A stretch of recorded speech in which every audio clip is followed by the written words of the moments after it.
બનાસકાંઠા જિલ્લાના વિભાજન બાદ આક્રોશ યથાવત ધાનેરા તાલુકાનો સમાવેશ વાવ-થરાદ જિલ્લામાં કરાતા વિરોધ થઈ રહ્યો છે. ધાનેરા તાલુકાનો સમાવેશ વાવ-થરાદ જિલ્લામાં કરાતા વિરોધ થઈ રહ્યો છે. ધાનેરાના લાલ ચોકમાં ધરણા યોજાયા, જેમાં મોટી સંખ્યામાં સ્થાનિક આગેવાનો જોડાયા. હિતરક્ષક સમિતિએ ચીમકી ઉચ્ચારી કે જો ધાનેરાનો સમાવેશ બનાસકાંઠા જિલ્લામાં નહીં કરાય તો ધાનેરાથી ગાંધીનગર સુધી ટ્રેક્ટર રેલી કાઢીશું અને વિધાનસભાનો ઘેરાવ કરીશું.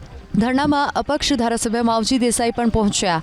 માવજી દેસાઈએ પૂર્વ મંત્રી હરજીવન પટેલ પર નિશાન સાધ્યું. હરજીવન પટેલે થોડા દિવસ પહેલા કહ્યું હતું કે 10% જનતા જ બનાસકાંઠામાં રહેવા માંગે છે. માવજી પટેલે પલટવાર કર્યો. ધાનેરાની 100% જનતા બનાસકાંઠા સાથે રહેવા માંગે છે. કે 10% ધાનેરાની પ્રજા પાલનપુર સાથે રહેવા માંગે છે અને 90% પ્રજા થરાદ સાથે રહેવા માંગે છે. આ વાત તદ્દન ખોટી વાત. જે પ્રજાની સાચી વાત છે કે પ્રજા આજે 100% ધાનેરાની પ્રજા બનાસકાંઠા સાથે રહેવા માંગે છે અને એના માટે કરીને આંદોલન છે, એના માટેના આ ધારણા છે, એના માટેના પ્રતિક ઉપવાસ રૂપે આપણે સૌ ભેગા થયા. પ્રજાની ખોટી વાત કરો ત્યારે કુદરત પણ એને માફ નથી કરતો. એટલે મારી આપ સૌને વિનંતી છે કે આવા વ્યક્તિઓને જાકારો પણ આપીએ.